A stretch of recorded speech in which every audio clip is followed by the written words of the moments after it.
Now the news, in a bid to mainstream madrasa education, the government has decided to place madrasa certificates on par with those issued by the Central Board of Secondary Education or CBSE and affiliates of the Council of Board of School Education in India. NDTV Metro Nation Sonia Sarkar finds out how this step will change the life of lakhs of students who are studying in these organizations.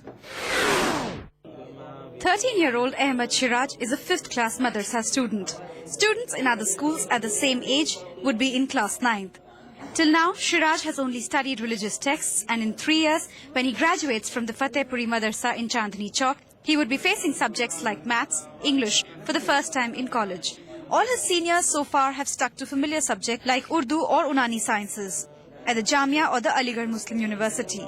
But he wants to do something radically different.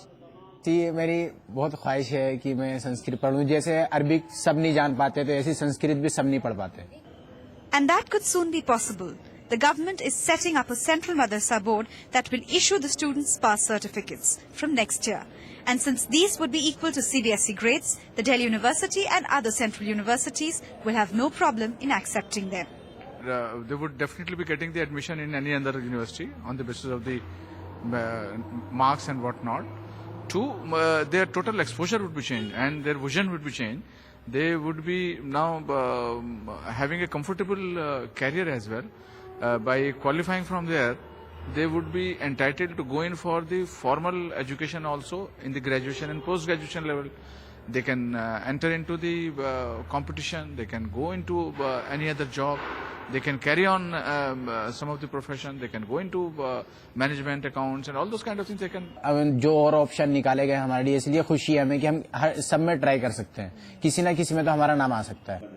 Delhi University colleges are keen to help out the madrasa students in their transition to a new course content. We do hold remedial classes for weaker sections of the society. So we can hold such classes for them also. Why not? It's a very good step. This scheme will not only help these madrasa students to get into mainstream higher education, but it will also open job avenues for them. Even at a time of recession, these young students are confident that they will be successful to fight against all odds. मदरसा से बाहर मैं जाकर के नौकरी करना चाहता हूँ. BPO और डॉक्टर का नहीं, बल्कि उसके बाद मास्टर वगैरह और ये इंजीनियर, अदीब वगैरह इसका कर सकता हूँ. A view that will find an echo among the over 3.5 lakh students across 7,000 madrasas in the country. With Sonia Sarkar in New Delhi, Nandini Sarkar for NDTV.